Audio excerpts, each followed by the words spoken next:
এটা হলো পাকোড়া, এটা হলো ফ্রেঞ্চ ফ্রাই, তারপর এগুলো হলো লেবু আর এগুলো প্লেট। এটা হলো স্যুপ। স্যুপের উপর দিস না মোবাইলটা উড়ে যাবে। দেখে শুনে তারপর দেখেছে।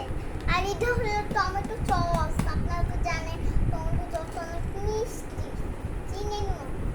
তারপর এখন একটা ছড়া বলবো। আমার নাম হলো জাওহিয়াউদ্দিন উমাইদা। এখন একটা আমি রাইস বলবো। বলো। अगर तुम भगड़ पूरा